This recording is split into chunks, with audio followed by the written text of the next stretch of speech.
परम पावन परम आराध्य प्रातः स्मरणीय आचार्य श्री महाश्रमण जी के चरणों में सत सत नमन करते हुए हम आज का सेशन प्रारंभ कर रहे हैं। त्रिपदी वंदना। वंदे आग्रह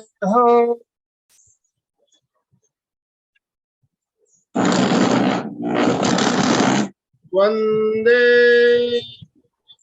गुरुवरम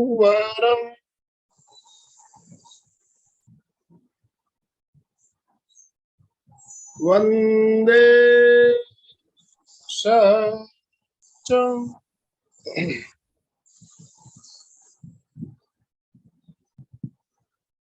आज हम 5 बार असिया उषा नमः इस मंत्र का उच्चारण करते हुए कार्यक्रम प्रारंभ करना चाहेंगे। दोनों हाथ जोड़ते हुए रीढ़ की हड्डी गर्दन सीधी रखते हुए तल्लीनता के साथ साथ उच्चारण करें। ओम असिया उषा नमः। ओम असिया उषा नमः। ओम असिया उषा नमः। ओम असिया उषा नमः। ओम असिया उषा। सभी को जय जिनेन्द्र। आज का सेशन हम प्रारंभ करेंगे। मंजू जी सिपानी हमारे साथ कोलकाता से जुड़ी है और सूरजबाई भी जुड़ चुकी है। तो मंजू जी, आपसे निवेदन करना चाहूंगा, आप पार्श्वनाथ स्तुति के मंत्र के साथ आज का सेशन प्रारंभ करें। मंजू जी, अपने आप को अनम्यूट कर लीजिए।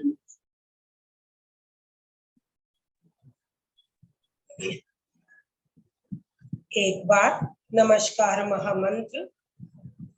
ओम ह्रीं नमो अरहंताणं। ओम ह्रीं नमो सिद्धाणं। ओम ह्रीं नमो आयर्याणं। ओम ह्रीं नमो उवचायाणं। ओम ह्रीं नमो लोये सौवसाहुणं। ऐसो पंचनमुक्कारो सौवपावपणासनो मंगलाणं च सौवेसिं परमं हवै मंगलम्। परमं हवै मंगलम्।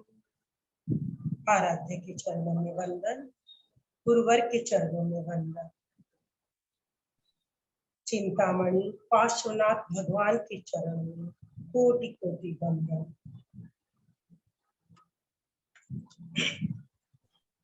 कल्याण मंदिर स्तुति का अनुष्ठान, जिसके पहले हम पार्श्व स्तुति मंत्र और आरोग्य मंत्र का जप करेंगे। सभी शरीर को स्थिर रखें, मन शांत और भाव पवित्र, पूरी तन्मयता और एकाग्रता। 2 बार पार्श्व स्तुति मंत्र।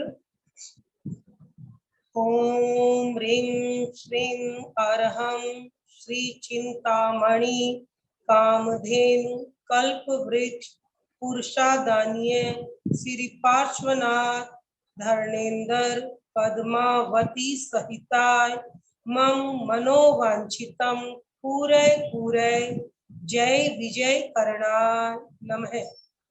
ओम ह्रीं श्रीं अरहं श्री चिंतामणि कामधेनु कल्पवृक्ष पुरुषादानीय श्री पार्श्वनाथ धर्मेंद्र पद्मावती सहिताय मम मनोवांछितम पूरे पूरे जय विजय करणाय नमः।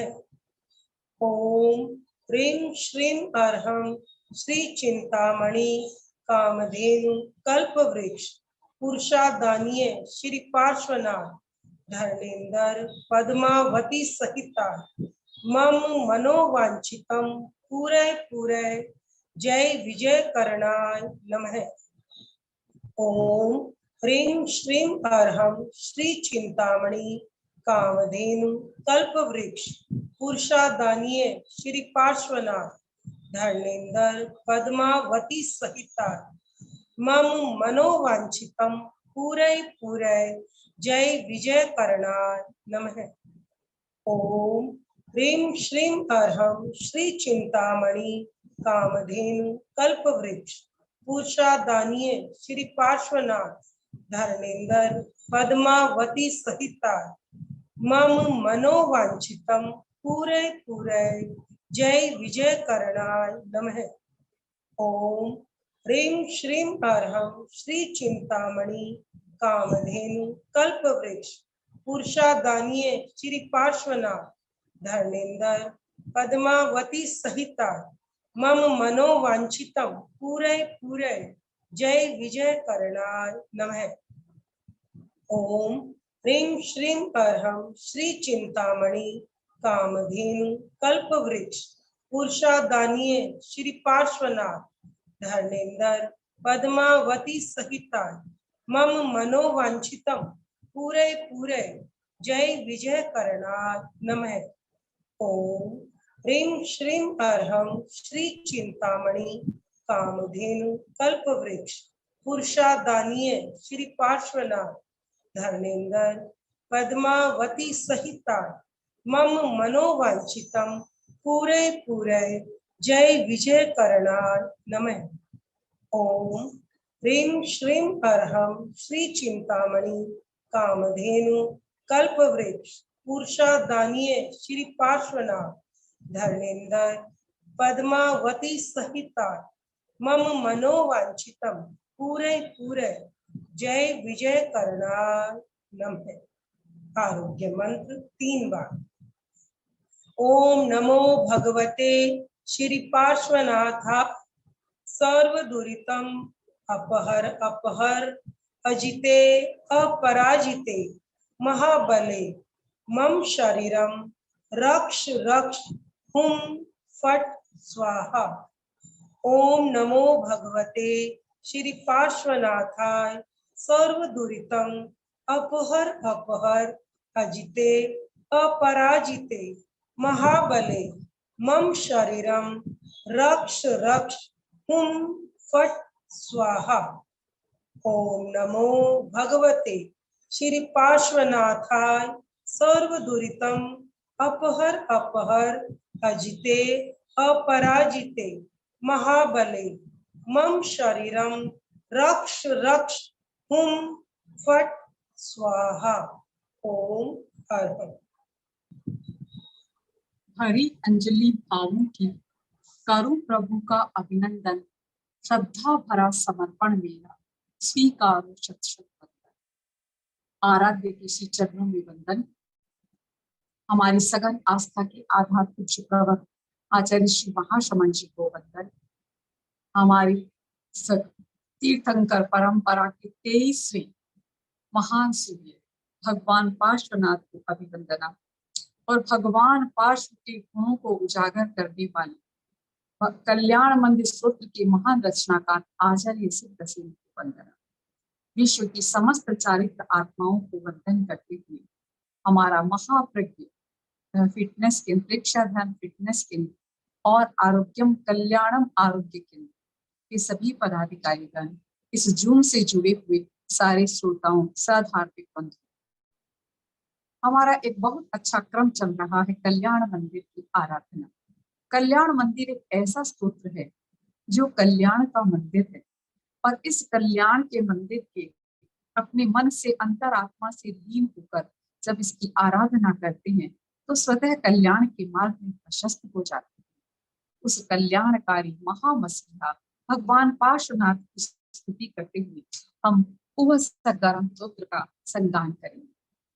उवसगहरम पासम पासम वंदामि कमगणमुक्कम विसहर विसनिन्नासम मंगल कल्याण आवासम विसहर पुल्लिंगमंतम कंठे धारयिजोषयामणो तस्य गहरोग्यमारी दुष्ट जरा जन्तिवसामं चिट्टौ दुरे मंतो तुच्छ प्रणामो हि बहु फलो होई नरतिर्ये सुवी जीवा पावन्ति न दुःख दोहगम तुह सम्मत्ते लब्धे चिंतामणि कप्पाय बह्ये पावन्ति न विगेण जीवा ऐरामरंथान किय संतो महायस भक्ति भर निबहेन हिये तादेव दिज्जभोहिं भवे भवे पास जिन चंद ओम ह्रीं श्रीं अरहं नमे उणपास विसर्वसजिन पुल्लिंग ह्रीं श्रीं नमः। ओम ह्रीं श्रीं अरहं नमे उणपास विसर्वसजिन पुल्लिंग ह्रीं श्रीं नमः। ओम ह्रीं श्रीं अरहं नमे उणपास विसर्वसजिन पुल्लिंग ह्रीं श्रीं नमः। सम्माननीय मंजू जी शिपाणी, जिन्होंने हमेशा हमारे इस आराधना के उपक्रम में जप करवाकर हमारे इस कार्यक्रम की महिमा बढ़ाई और इसको ज्ञान वर्धक और कर्म निर्जरा का महान स्रोत बनाया। और हमारे संयोजक सम्माननीय श्री आनंद जी सेठिया, जो निरंतर प्रयासरत रहते हैं कि किस प्रकार हमारे समाज की नई प्रतिभाओं को हमारे इस फिटनेस केंद्र में अवसर मिल सके, और सभी को प्रोत्साहन देते हुए वो धर्म संघ की गतियों में निरंतर भाग लेते हुए आज इस आराधना यानी कल्याण मंदिर आराधना के उपक्रम की प्रेरणा स्रोत बने हैं। मैं उनको हार्दिक धन्यवाद देना चाहती हूँ। हमने अब तक 28 कल्याण मंदिर के श्लोकों की आराधना की, उनकी व्याख्या की, उनका विवेचन किया। आचार्य सिद्धसेन तो लगता है कि वो काव्य मंजरी थे। उनके मुख से एक एक शब्द निकलता गया गुरु की गरिमा और गुरु की भक्ति में, और वो कल्याण मंदिर के पद्यों की रचना होती गई। ऐसा लगता है कि उनके मुखारविंद से जो शब्द निकलते वो काव्य बन जाते, और लेखनी से अगर वो लिखते तो वो ग्रंथ बन जाते। ऐसा लगता है कि वो सरस्वती के महान कृपा पात्र थे। सरस्वती के महान कृपा पात्र आचार्य सिद्धसेन ने 28 श्लोकों के माध्यम से हमें ये तो आभास करा ही दिया कि अगर आप किसी की भक्ति करते हैं, अपने आराध्य की, अपने इष्ट की और अपनी शक्ति वर्धक महान स्रोत की, तो उसके लिए विनम्रता बहुत जरूरी है। उसके लिए सर्वात्मा समर्पण कर दीजिए। और ऐसा लगता है कि उन्होंने तो आत्मा और परमात्मा के बीच में जो भेद रेखा थी उसको भी समाप्त कर दिया। और जब कल्याण मंदिर की आराधना करते हैं तो ऐसा लगता है कि हम स्वयं पार्श्व बनते जा रहे हैं, और पार्श्व के गुणों को स्वयं के भीतर प्रवेश कराने की कोशिश करते हैं। कम से कम हमारे भावों में तो वो निर्मलता आती ही है कि हम भी पार्श्व जैसे बन सके, हम ही आचार्य सिद्धसेन जैसी भक्ति भरी भावना अपने भीतर ला सके, हम भी उनकी तरह भगवान की अभिवंदना का यह स्वरूप अपना सके। कहते हैं, वो एक गीत बना हुआ है कि कौन कहता है भगवान आते नहीं, मीरा के जैसे बुलाते नहीं।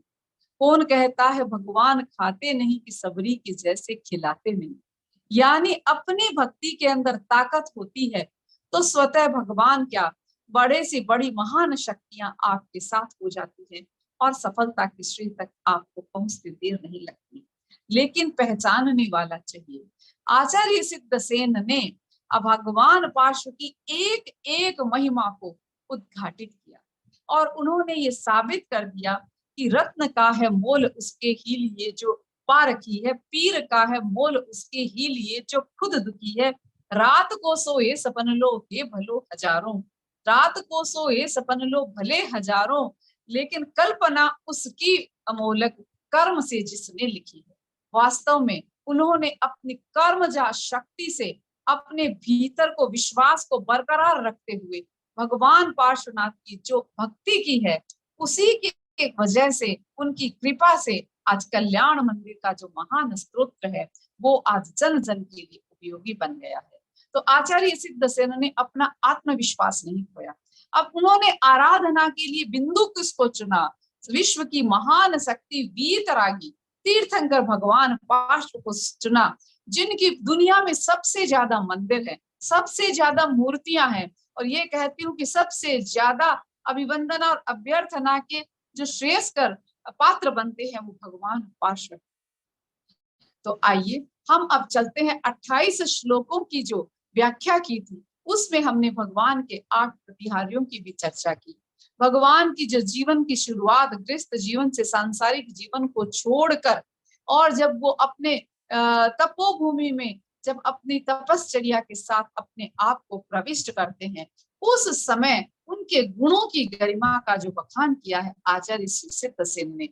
उनके जब केवल्य की प्राप्ति हो जाती है तो उन्होंने 8 प्रतिहारियों की चर्चा की है, और भगवान के एक एक शरीर से संबंधित, मन से संबंधित, तन से, मन से और ज्ञानार्जन से संबंधित एक एक बिंदु को उन्होंने विवेचित किया है। यानी कोई भी उन्होंने कसर नहीं छोड़ी। भक्ति में भगवान हाजिर कैसे नहीं होता।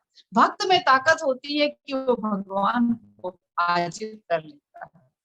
तो आइए हम आगे चलते हैं कि आचार्य सिद्धसेन के 29वें श्लोक, जिसको थोड़ा सा हमने कल वाचन किया था, तो 29वें श्लोक में क्या कह रही हैं?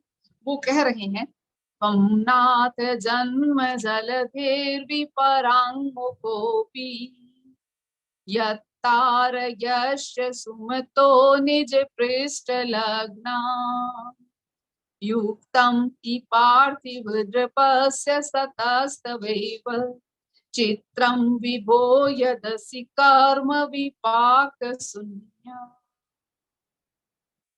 एक नया उदाहरण देते हुए आचार्य सिद्धसेन ने भगवान को कर्म से मुक्त और एक हल्का, यानी कर्मों से मुक्त और निष्क्रिय और निर्लिप्त व्यक्तित्व की चर्चा करते हुए और कहा है कि संसार सागर में कौन पार हो सकता है जो कर्मों से हल्का होता है। और उन्होंने एक उदाहरण दिया है अधोमुखी घड़े का, कि जब पक्के मिट्टी का घड़ा अगर नदी में उल्टा डाल दिया जाता है तो वो तिर जाता है, और उसके ऊपर कोई जीव जंतु भी होता है तो भी वो तिर जाता है। और घड़ा अगर सीधा हो और कच्ची मिट्टी का हो तो पानी से भी भर जाएगा और मिट्टी गल भी जाएगी। तो कहते हैं कि घड़ा पक्का हो और ओधे मुंह हो, यानी विनम्र हो, सरल हो, सहज हो और सबको अपने भीतर समाहित कर सके।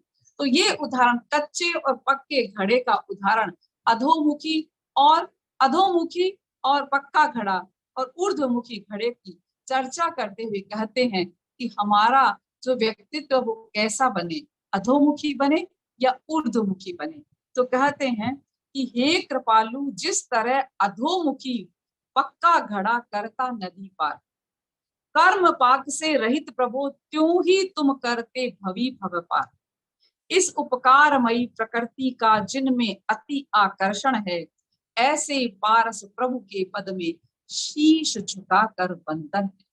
कहते हैं यतम नाथ, हे स्वामिन, जन्म जलधेर् विपराङ्मुकोऽपि, आप जल्दी संसार रूपी समुद्र, जन्म जलधेर्, संसार रूपी समुद्र से विपरांग मुक्त, यानी विपरांग यानी संसार से निष्प्रह निर्लिप्त, अपीसन परांग मुक्त होते हुए भी, यानी संसार में है पर संसार से विपरीत निर्लिप्त होते हुए भी, जो निज पृष्ठ लग्लान, अपने पीछे लगे हुए अनुयायी जीवों को तार देते हैं।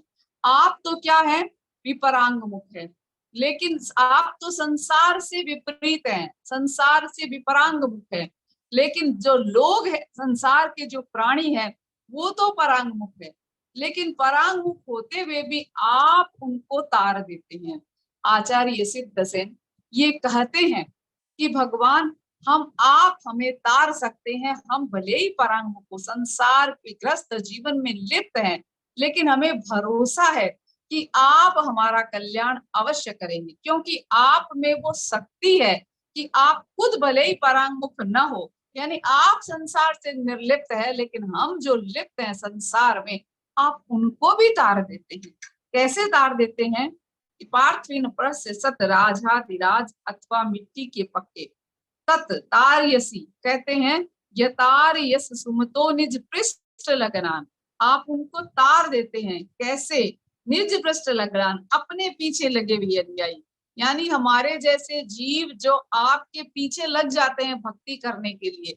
तो संसार है भले ही परांगमुखिता हो, यत जो निज पृष्ठ लगनान, देखिए दूसरी लाइन में, निज पृष्ठ लगनान, आपके जो पीछे लग जाते हैं।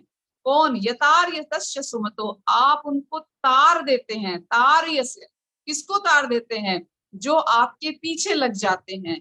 और जन्म जल देर भी परांगमुखो भी, आप तो भी परांगमुखी है, लेकिन जो परांगमुखी होते हैं वे भी यस्य सुमतो सूजन निज पृष्ठ लगलान, भक्ति से आपके पीछे लग जाते हैं, तो आप उनको भी तार देते हैं। कैसे तारते हैं? युत ही पार्थिव नरपस्य सतस्तवेव चित्रम विभो कदसि कर्म विपाक शून्य। कहते हैं कि हे महाराजाधिराज अथवा मिट्टी के, कैसे तारते हैं वो गुरु हमको? कि वे राजाधिराज अथवा मिट्टी के पके हुए घड़े की तरह परिणमन करने वाले आपको उचित ही, परंतु हे प्रभु आश्चर्य की बात है कि आप तो कर्मोदय से कर्म से रहित है, आप तो क्रिया कर्म से एकदम रहित हैं। लेकिन भक्तों को कैसे तार देते हैं?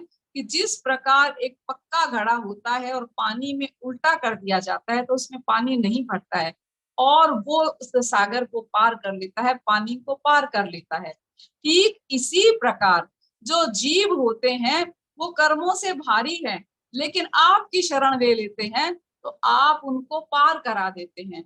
ये निश्चित है कि आप कर्मों से मुक्त हैं, तो आप कर्मों से मुक्त होकर भी जीवों को पार लगा देते हैं। कैसे? औंधे मुंह घड़े की तरह।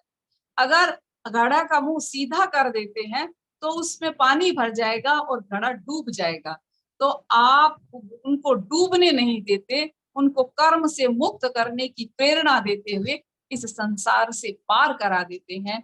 ऐसे संसार भव सागर से हमें छुटकारा दिलाने वाले भगवान, हमारे भगवान भगवान पार्श्व को अभिनंदन करते हैं।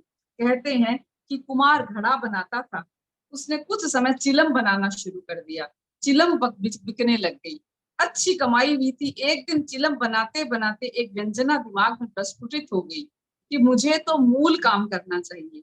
एक विचार परिवर्तन हुआ, अब मुझे चिलम नहीं बनाना, घड़ा बनाना है। मिट्टी को चाक पर चढ़ाया, घड़ा बनाया और एक आदमी ने उस पे खरीद लिया, अपने घर के सामने पानी भरकर रख दिया। राहगीर आते हैं और उसे पानी भरकर पानी पीते हैं, तो उसे लगा कि मैंने जो घड़ा बनाया उसका तो उपयोग हो गया। यानी व्यक्ति के अंदर विवेक होना चाहिए कि मैं इस भव सागर को कैसे पार कर सकता हूँ।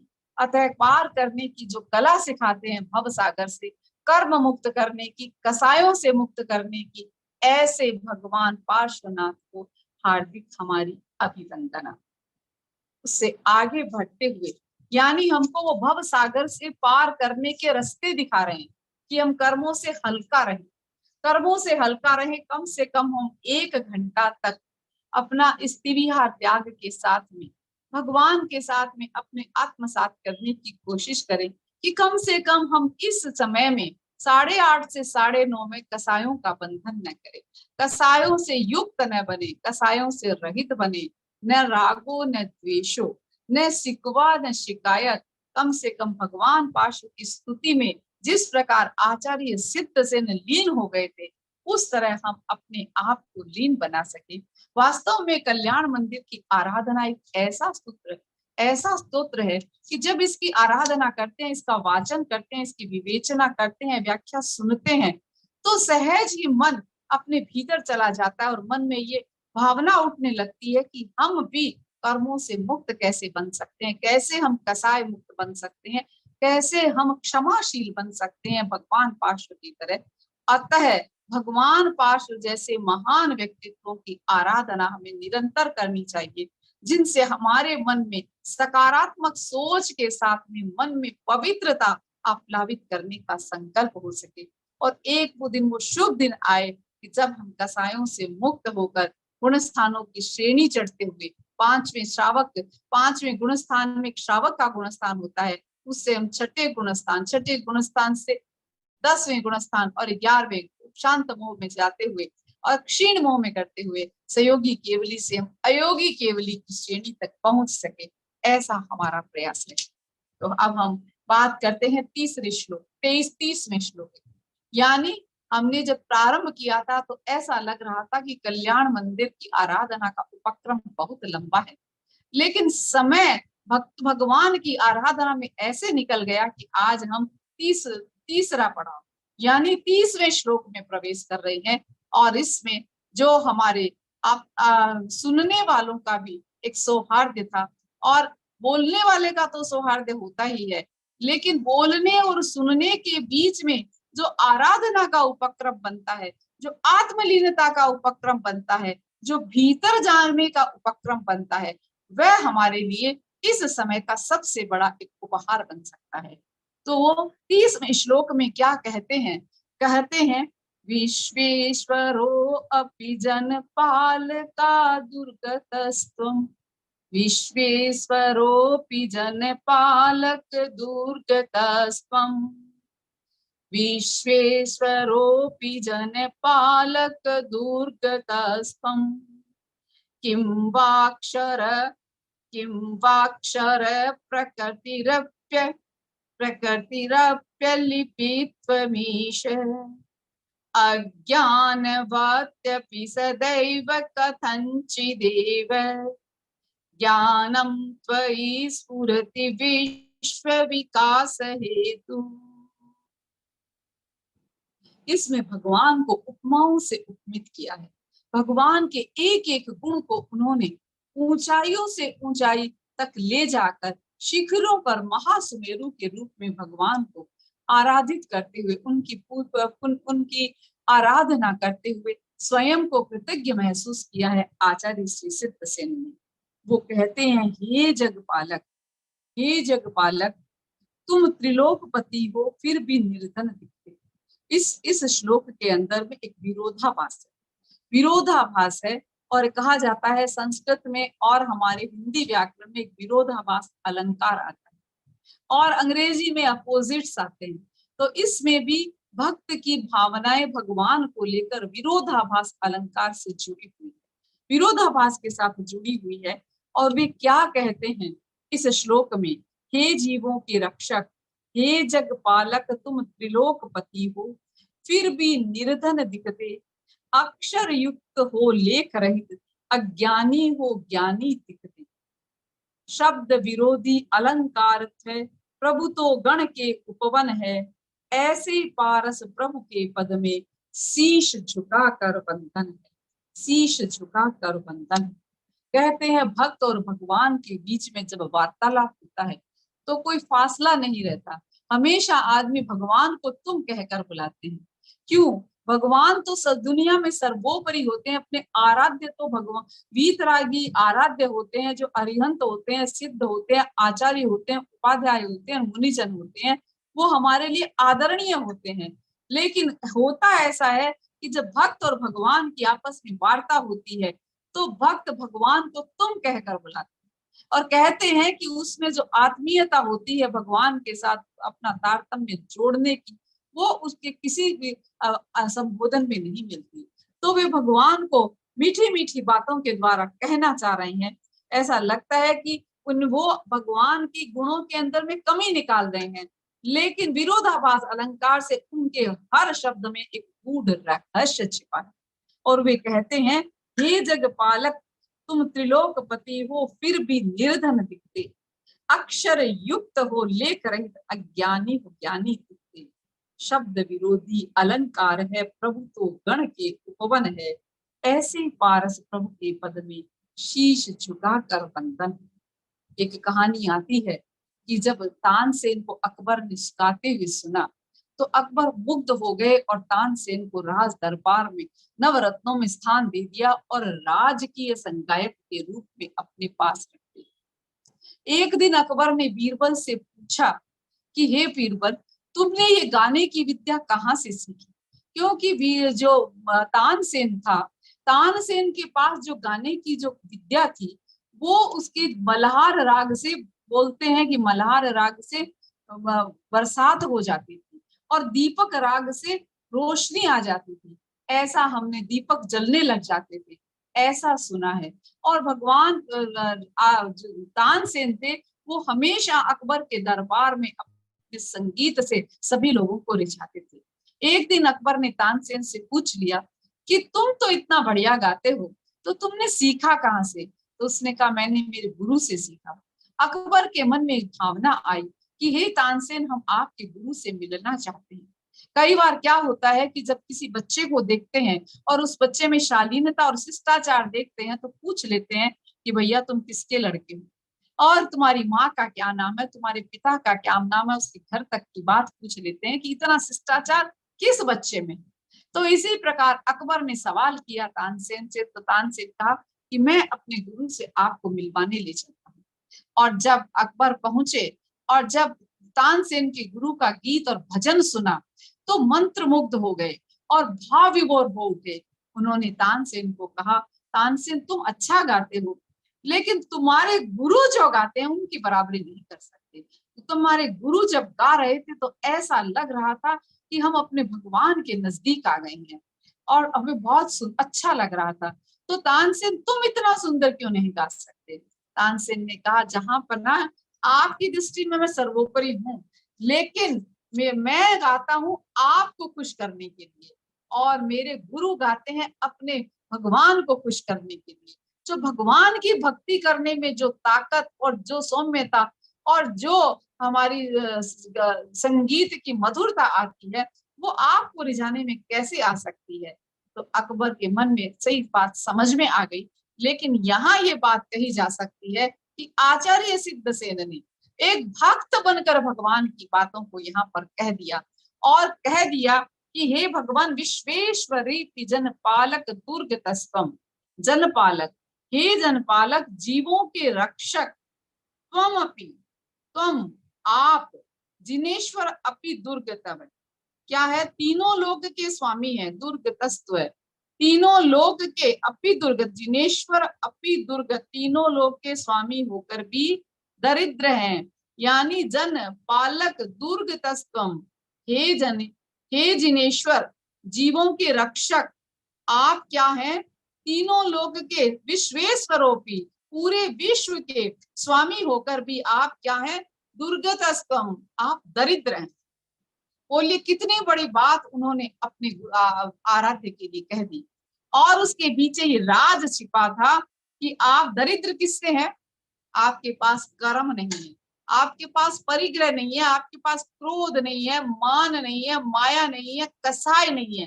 तो ऐसे तो आप पूरी दुनिया के स्वामी है, क्यों नहीं? आपने आत्मा पर विजय प्राप्त कर ली है, आप आत्म विजेता बन चुके हैं, राग द्वेष विजेता बन चुके हैं, कर्म विजेता बन चुके हैं, कर्म वीर बन चुके हैं।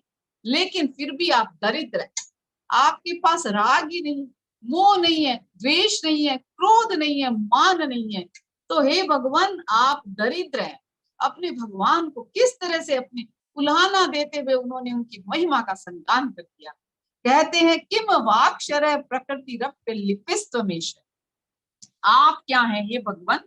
किम वाक्षर है, हे भगवान, अक्षर प्रकृति अपि त्वम अलिपि, अक्षर प्रकृति त्वम अलिपि ईश, हे ईश, हे स्वामी, आप क्या हैं? अक्षर प्रकृति, अक्षर स्वभाव होकर भी लेखन क्रिया से रहित हैं। यानी आपके पास लिखने की वर्णमाला तो है, लेकिन फिर भी आप लिखते नहीं है, यानी लेखन रहित है। इसके पीछे उन्होंने ये हमें अर्थ बताया है कि अक्षर किसको कहते हैं? अक्षर कहते हैं मोक्ष के दूसरे रूप को। तो कहते हैं मोक्ष स्वभावी होकर आपने लेखन की क्रिया से रहित है, कर्मों की क्रिया से, जिससे हमारा कर्म का लेखा जोखा लिखा जाता है, तो आप अक्षर यानी मोक्ष की भावना से तो ओतप्रोत है, लेकिन क्या है, लेखन क्रिया आपके पास में नहीं है, कर्म का लेखा जोखा आपके पास में नहीं है। हे स्वामी, किस प्रकार से अज्ञानवती अपित्यान अज्ञानवान होने पर भी आप में सभी पदार्थों को प्रकाशित करने वाला ज्ञान, यानी कहते अज्ञानवत्यपि सदैव कथनचिदेव, आप अज्ञानी है सदैव कथनचिदेव, अज्ञानवान होने पर भी आप में क्या है, विश्व विकास हेतु ज्ञानम, विश्व विकास का ज्ञान तो है, लेकिन फिर भी अज्ञानी बने रहते हैं। ज्ञानम त्वयि स्फुरति विश्व विकास हेतु, विश्व विकास हेतु ज्ञान सभी पदार्थों को प्रकाशित करने वाला, यानी दुनिया के प्रत्येक पदार्थ को प्रकाशित करने वाला आपके पास ज्ञान है, फिर भी आप अज्ञानवान हैं। माने 3 बातें उन्होंने कह दी है।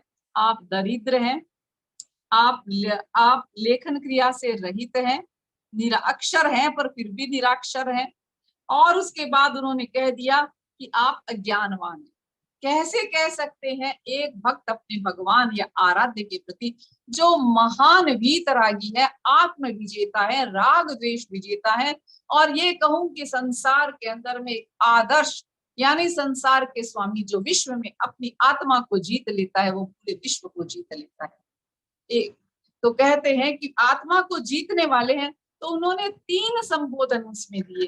क्या संबोधन दिए? आप अज्ञानी हैं, यानी किससे अज्ञानी है? संसार की व्यवहार जगत से अज्ञानी, व्यवहार जगत से अज्ञानी है, मोह से अज्ञानी है, और निर्लिप्त भावना से रहते हैं, यानी आपको सांसारिक बातों का बिल्कुल भी ज्ञान नहीं, राजनीति का बिल्कुल भी ज्ञान नहीं है, झूठ सत्य का बिल्कुल भी ज्ञान नहीं है, तो अज्ञानवान है।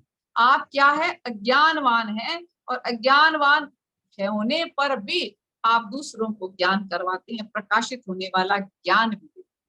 तो कहते हैं आचार्य सिद्धसेन ने हमें इस श्लोक में विरोधाभास अलंकार बताते हुए अपने आराध्य भगवान पार्श्व के गुणों की गरिमा को गाने का एक नया तरीका ढूंढते हैं, उल्हाना बताकर उनकी कमियों को दर्शाते हुए। कमियां कैसी? पहली कमी क्या थी कि आप क्या हैं? तीनों लोकों के स्वामी होने पर दरिद्र हैं। किसी व्यक्ति को दरिद्र कह दिया जाता है, उससे बड़ी गाली उसके लिए कुछ नहीं होती। लेकिन आचार्य सिद्धसेन ने तो आराम से अपनी सहर्गता के साथ में भगवान पार्श्व को दरिद्र बता दिया, और उसके साथ उनकी महिमा भी गा दी कि दरिद्र कैसे हैं आप, कैसे दरिद्र हैं? आपके पास कसाय नहीं है, आपके पास परिग्रह नहीं है, आपके पास में वस्तुत्व पदार्थ नहीं है, इसलिए। और ये कहिए कि आपके पास केश भी नहीं है, शरीर पर वस्त्र भी नहीं है, और आपके केश भी नहीं है। कहा जाता है तीर्थंकरों की साधना करते करते उनके केश भी खत्म हो जाते हैं। तो इस प्रकार उन्होंने उनको दरिद्र बताया है। तो हे जगपालक, आप तीनों लोक के स्वामी होकर भी निर्धन हैं, अक्षर स्वभाव होकर भी लेखन, अक्षर स्वभाव मतलब मोक्षगामी स्वभाव होकर भी लेखन क्रिया रहित, आप कोई क्रिया नहीं करते, अक्रिय है, और इसी प्रकार से अज्ञानी होकर भी त्रिकाल और त्रिलोकवती पदार्थों को जानने वाले ज्ञान से विभूषित हैं। अज्ञानता किस चीज से? सांसारिक बातों से, सांसारिक आलोचना से, नकारात्मक सोच से, इन सब से आप अलग हैं। जिस अलंकार में शब्द से विरोध प्रतीत होने पर वस्तुतः विरोध नहीं होता, उसे विरोधाभास कहते हैं। यानी विरोध भी कर रहे और विरोध नहीं भी हो, तो विरोध का केवल आभास होता है।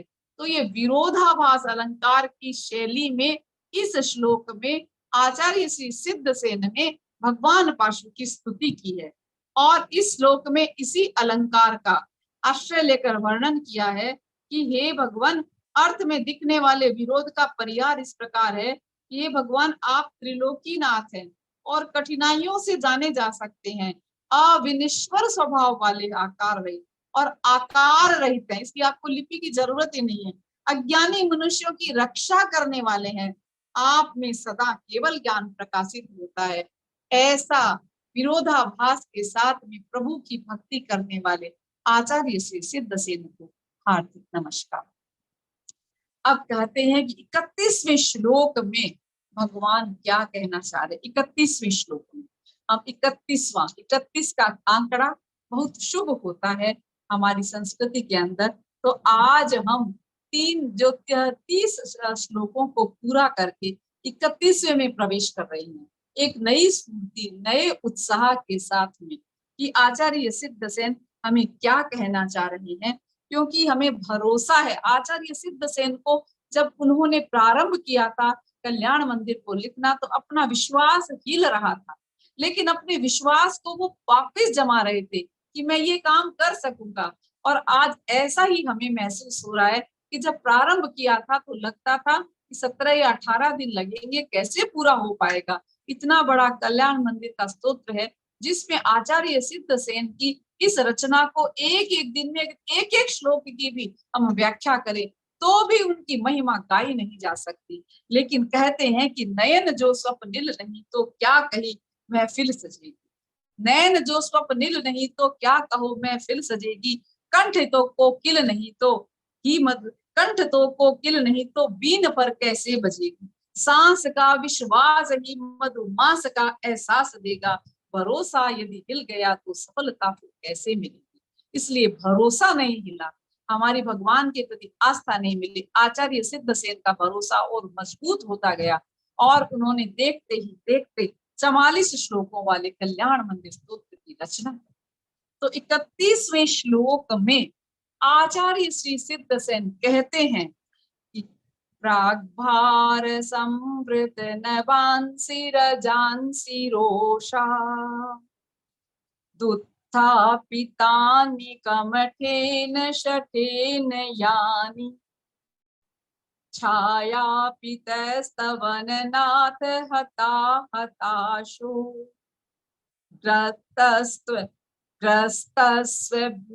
ग्रस्तस्वमेव परम दुरात्मा।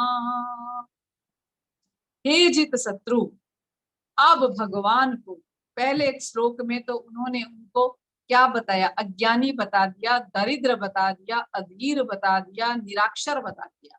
अब उसको सबसे पहले श्लोक के शुभारंभ करते ही कहते हैं, हे जित शत्रु, कमठ बैरी ने तुम पर बहुत उपसर्ग किया। जित शत्रु जिसने अपनी आत्मा पर विजय को प्राप्त कर लिया।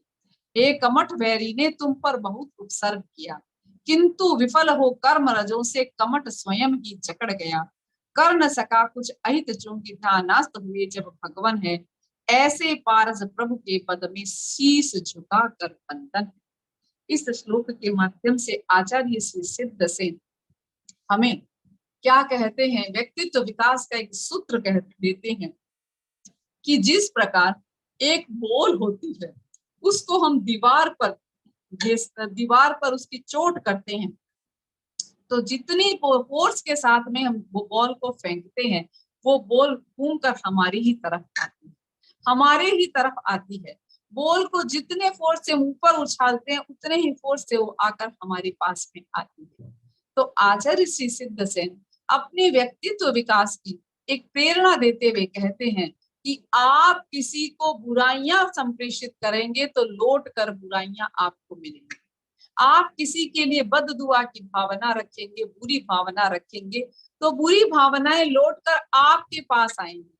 ये ब्रह्मांड गोल है, यहाँ वाइब्रेशन होती है और चीज घूमकर, वस्तुएं घूमकर वापिस आ जाती है। तो जो आप दोगे वैसा ही हम आपको मिलेगा, जैसा कर्म करेगा वैसा फल देगा भगवान। तो कहते हैं कि आचार्य सिद्धसेन ये बता रहे हैं कि भगवान की श्रद्धा करते हुए जिस भावना से हम भगवान की भक्ति करेंगे वैसा ही परिणाम हमको मिलेगा। अगर कोई बुरा व्यक्ति है, उसकी नकारात्मक सोच है, उसकी निंदा करने की भावना है, तो भविष्य में वो भावनाएं उसे ही दूषित करेगी और जो स्थित प्रज्ञ है उसका कुछ नहीं बिगाड़ सकती। तो कहते हैं कि दूसरों की बुराई करने में सामने वाले का तो कुछ घाटा हो या न हो, आपके कर्मों का लेप तो लग चुका है, आप तो उस कर्मों के घेराव में जकड़ चुके हैं। आपकी गलतियां कोई दूसरा देखे या न देखे, पर आपके भीतर की भावनाएं वापिस आकर्षित होकर आपकी जो दुष्विचारधारा है उसको खींच लेती है। इसलिए हमेशा दूसरों के लिए अच्छी भावना पाएं और ये संकल्प करें कि सुबह सुबह पूरे ब्रह्मांड के प्राणियों के प्रति आरोग्य की भावना, मंगल की भावना, शांति की भावना, कल्याण की भावना पाएं। और जब आप जन जन के प्रति कल्याण की भावना भाएंगे तो बोल की तरह कल्याण की दुआएं आप पर भी लौट कर आएंगी। दूसरों को खुशी दोगे तो खुशी मिलेगी, दूसरों को तकलीफ दोगे तो तकलीफ मिलेगी, क्योंकि आपकी जो भावनाएं हैं वो ब्रह्मांड में फैलती है। मनोविज्ञान ये कहता है कि जैसा आप सोचते हैं वैसा ही आपको मिलता है, जैसा आप करते हैं वैसा ही लौट कर आपके पास आता है, ये मनोविज्ञान भी कहता है। इसलिए हमेशा अच्छा सोचो, अच्छा काम करो और अच्छी भावनाओं से सब लोगों के प्रति मंगल भावना करो। तो वो क्या कह रही हैं कि हे स्वामी, क्या उदाहरण दे रही हैं कि जब भगवान पार्श्वनाथ जब अपनी तपश्चर्या के समय तपस्वी के रूप में साधना कर रहे थे और उन्होंने दूसरे भव से ही, उनकी 10 भवों की चर्चा आती है, तो पहले भव के अंदर में कमठ का जीव और भगवान पार्श्व मरुभूति के जीव थे और कमठ उनका भाई था। और कहा जाता है कि मरुभूति की पत्नी बहुत सुंदर थी और मरुभूति का जीव पार्श्व का जीव था, तो वो श्रावकों अपने साधु महाराज की, अपने मुनिवरों की उपासना में श्रावकत्व स्वीकार करके ज्यादा रहता, घर में कम रहता। और कमठ के जीव ने उस मरुभूति की पत्नी के साथ अवैध संबंध स्थापित कर दिया। और जब मरुभूति ने एक दिन अचानक देखा अपने भाई का जिस तरीके का व्यवहार था अपनी पत्नी के प्रति, वो कुपित हो गए और उन्होंने राजा को शिकायत कर दी। और शिकायत करते ही राजा ने कमठ को इस गांव से भी निकाल दिया और कहते हैं कि गधे पर बैठा कर गांव के चक्कर लगाए और दंडित किया। कमठ के मन के अंदर में मरुभूति की शिकायत को लेकर इतना ज्यादा द्वेष उठा, विद्रोह की भावना उठी कि भव भव तक उनका वैर बन गया। और हर भव में कमठ का जीव मरुभूति से बदला लेने के लिए उन्हें परिचय देता, उन्हें तापनाएं देता, उन्हें कष्ट देता। लेकिन भगवान पार्श्व का जीव कभी मरुभूति के रूप में, तो कभी राजकुमारों के कुमार के रूप में, तो कभी वो अपने तपस्वी के रूप में, तो कभी देवादि देव के रूप में, लेकिन हमेशा क्षमा के साथ में, क्षमादान की भावनाओं के साथ में सारे उपद्रवों को सहन करते हैं। लेकिन इसमें आचार्य सिद्ध सेन कहते हैं कि जो जो वो क्षमा के क्षेत्र में आगे बढ़ते रहे, कमठ उन्हें तापनाएं देता, कष्ट देता और वो उन कष्टों को सहन करके क्षमादान बरसाते, त्यों त्यों उनके तो कर्मों का हल्कापन बढ़ता गया और वो श्रेणियों से श्रेणियां चढ़ते चढ़ते सहयोगी से अयोगी केवली बन गए। उनका कुछ नहीं बिगड़ा, लेकिन कमठ हमेशा हमेशा के लिए कर्म के जाल में फंस गया। वो ये बात हमारे इस श्लोक के माध्यम से बताते हैं कि हम किसी के बारे में बुरा सोचते हैं तो उस सामने वाले आदमी का तो बिगड़े या न बिगड़े, हम उस बुराइयों के माया जाल, पूरी विचारधारा के माया जाल में जकड़ जाते हैं। इसलिए हमेशा सत्यम सोचो, शिवम सोचो, कल्याण की बात सोचो। तो वो कह रहे हैं प्राग भार संव्रत नवांसी रजांसी रोषा, कि हे भगवान, हे स्वामिन, मूर्ख यानी कमठेन, दुत्त पितानि कमठेन शठेन यानी, ये स्वामिन शठेन मतलब मूर्ख, कमठेन कमठ के द्वारा, रोषात क्रोध से, है प्रागभार समृत नभांसी, संपूर्ण रूप से आकाश को व्याप्त करने वाली जो रजांसी समृत नभांसी रजांसी, यानी जो आकाश मार्ग में रजांसी यानी धूल थी, उसको क्या किया, दुत्थापितानी यानी उत्थापितानी, ऊपर उड़ाई गई। क्या किया कमठ ने, जब भगवान पार्श्व अपनी साधना में लीन थे तो कमठ ने क्या किया, क्रोध के वशीभूत, हे स्वामिन शठेन मूर्ख कमठ ने क्या किया, नभांसी रजांसी रोषा, क्रोध से पूरे वायुमंडल में, पूरे आकाश में धूल उड़ा दी। तो क्या हुआ, तेन तू, उससे क्या हुआ, आपकी छाया भी नहीं नष्ट हुई, आपकी तो कुछ नहीं बिगड़ा। छाया पितस्तवननाथ हताशो तस्तैवननाथ, हे नाथ, आपकी तो छाया में कुछ भी हानि नहीं हुई, हताशु कुछ भी हानि नहीं हुई। क्या हुआ? ग्रस्तस्त्व मेव परम दुरात्मा। किंतु क्या हुआ? वही दुष्ट, अयमेव दुरात्मा, अयमेव दुरात्मा, वो दुरात्मा, यही दुष्ट हताश हो कर्म रजों से जकड़ लिया, ग्रस्त हो गया। ग्रस्त हो गया कौन? तुम, आपकी वजह से अभी भी अयमेव, वो परम दुरात्मा, वो परम दुरात्मा बन गया। तो कहते हैं, हे जित शत्रु, आपके पूर्व भव के बैरी कमठ ने आप पर भारी धूल उड़ाकर उपसर्ग किया, परंतु वह धूली आपके शरीर की छाया को नष्ट भी नहीं कर सकी। प्रत्युत तिरस्कार की दृष्टि से किया गया वह कार्य तो दूर, किंतु विफल मनोरथ, हताशा व दुष्ट कमस का जीव ही पाप कर्मों में कस कर जकड़ लिया गया। अतः हमेशा दूसरों के लिए, अपने लिए अच्छी भावना पाएं, मंगल भावना पाएं। हमारे यहाँ 9 मंगल भावनाओं का एक उपक्रम है और हमारे इस फिटनेस केंद्र के माध्यम से गुरु वंदना और मंगल भावना का उपक्रम निरंतर चलता है। तो वास्तव में वो हमारे भीतर अच्छी भावनाओं का संचार करते हुए हमारे आस पड़ोस भी, जो कहते हैं आभा मंडल भी पवित्र बनाते हैं। दूसरों के लिए नहीं, अपने लिए कल्याणकारी आभा मंडल की रचना करते हैं हम। इसलिए हमेशा अच्छा सोचें, अच्छा करें, अच्छा बोले, अच्छा सुने और सौम्यता के साथ में भगवान की भक्ति करते हुए अपना कल्याण करें। तो ये था हमारा 31वां श्लोक। लेकिन ये 32वें श्लोक के साथ जुड़ा हुआ है, क्योंकि कमठ के जीव ने एक जगह तो धूल उड़ाई और धूल उड़ाकर भगवान पार्श्वनाथ को परेशान करने की कोशिश की, और दूसरे श्लोक में क्या किया? भयंकर बारिश कर दी, बारिश कर दी। यहाँ कमठ के परिचयों की चर्चा है, इसलिए 32वें श्लोक में भगवान पार्श्व की वंदना करते हुए आचार्य सिद्धसेन कह रहे हैं, यद्गर्ज दुर्जित घनो गम दव्रवीमा प्रश्यतडिन मुसल मांसल धोर धारम दैतेन मुकत मत दुस्तर वारिद्रे ते नैव तस्य जिन दुस्तर वारि कृत्यम। कहते हैं, हे बलशाली, तुम पर मूसल धारा दैत्य ने बरसाई। दैत्य बनकर, जब 10वां भव था, जब भगवान पार्श्व कुमार के रूप में अपने गृहस्थ जीवन को छोड़कर साधना का जीवन अपना लिया था, उस समय कमठ के जीव का वैर तब भी नहीं खत्म हुआ, जब भगवान पार्श्व का तो जीव मुक्त होने वाली श्रृंखला में आ चुका था।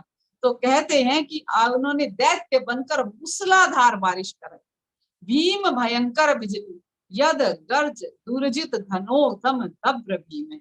जिन, हे जिनेश्वर, दैत्येन, उस कमठ ने, कहा है दैत्येन? दैत्येन उस कमठ ने, गर्ज दुर्जित धन गोवम, धनोधम, खूब गरज रहे बलिष्ठ मेघ समूह, जिसमें भ्रश्य तड़ित, क्या भ्रश्य तड़ित, मूसल मांसल, भ्रश्य तड़ित गिर रही थी बिजली, भ्रश्य तड़ित यानी बड़ी आवाज के साथ बिजली गिर रही थी।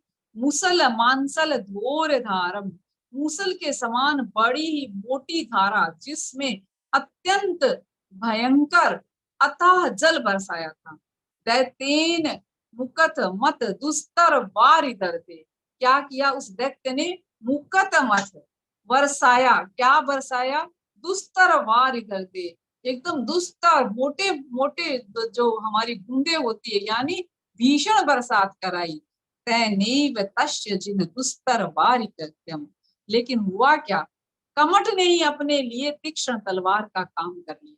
भगवान पार्श्व के तो धर्मेंद्र और पद्मावती ने अपने जाति स्मरणीय ज्ञान से देखा कि भगवान के चारों ओर पानी भर चुका है, नाक तक पानी आ गया है। तो धर्मेंद्र और पद्मावती, जो नाग देवता के जो इंद्र थे, नागों के इंद्र थे, वो जमीन पर आए और उन्होंने भगवान पार्श्व की सेवा करते हुए उनके पांवों के नीचे तो एक कमल की रचना कर दी, कमल नाल की, जिससे सारा पानी उस कमल नाल में जाने लगा और माथे के ऊपर वो सर्प की तरह उनके ऊपर रक्षा कवच की तरह उनके पास खड़े हो गए।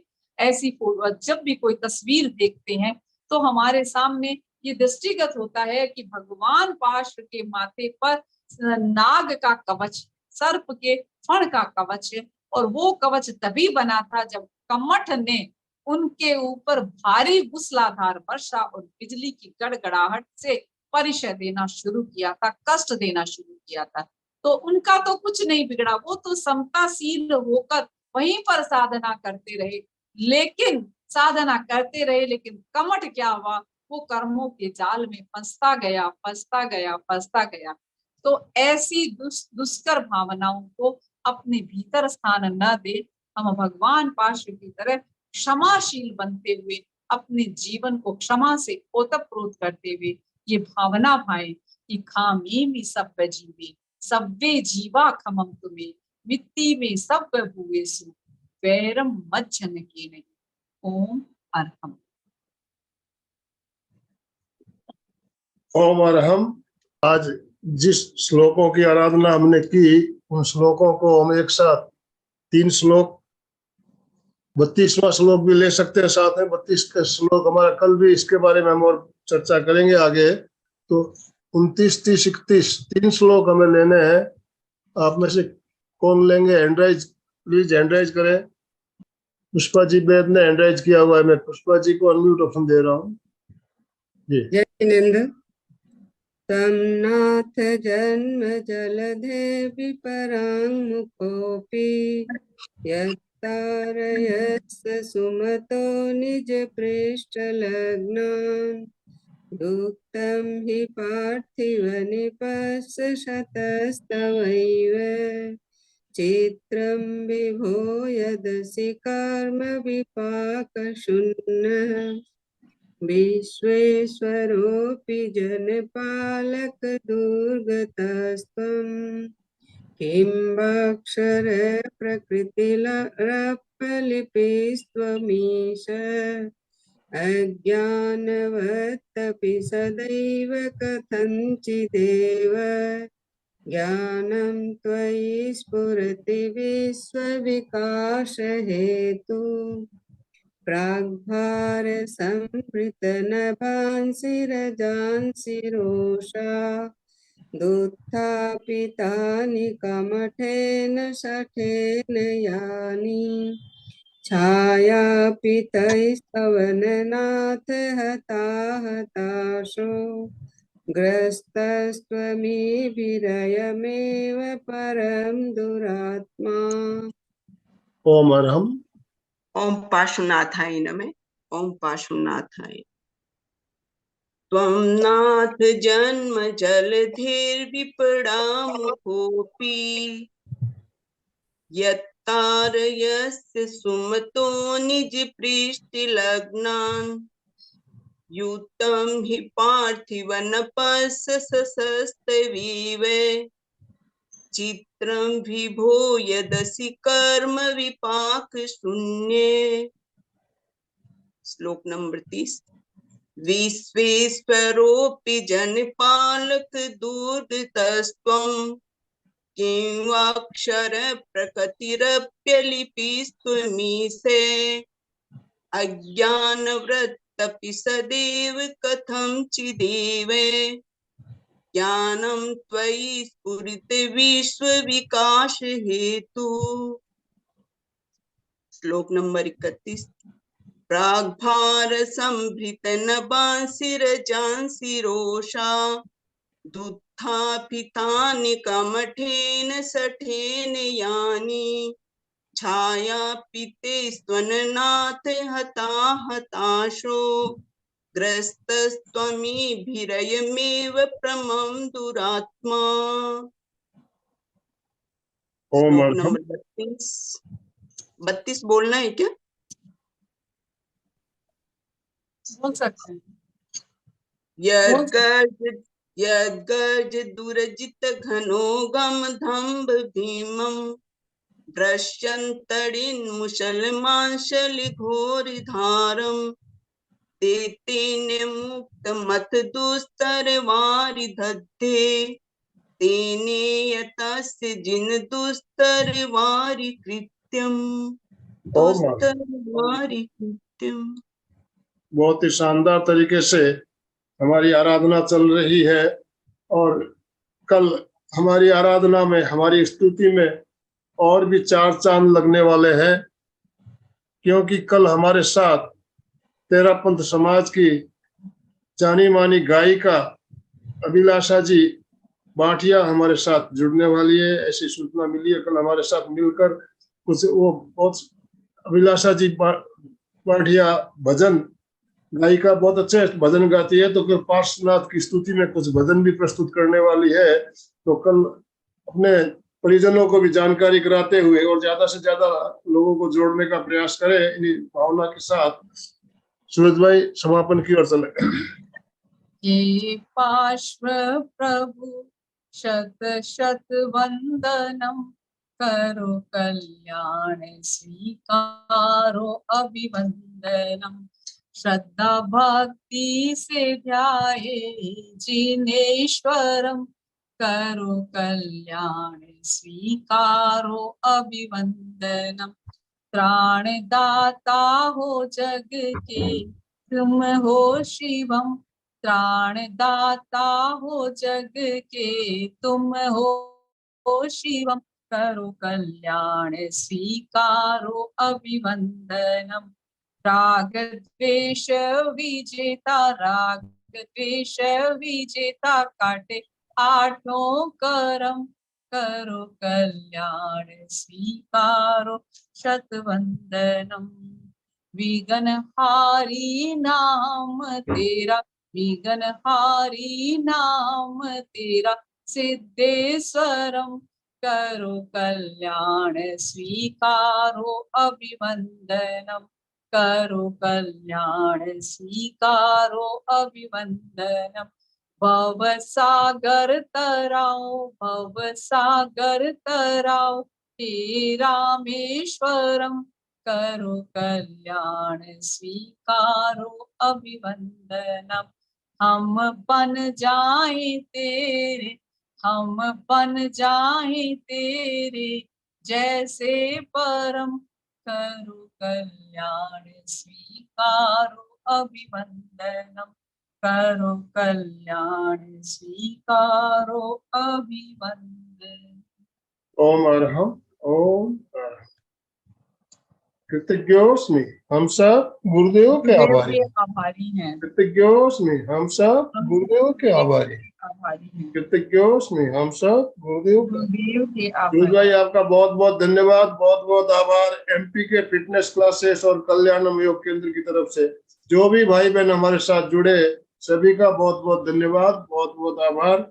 और जैसा कि मैंने बताया कल का हमारा कार्यक्रम और विशेष रहने वाला है, तो इसकी जानकारी आप अपने परिजनों को करावें और उन्हें भी निवेदन करें कल ज्यादा से ज्यादा संख्या में जुड़ने के लिए। तो आज का सेशन हम यही एंड कर रहे हैं। ओम अरहम, ओम अरहम।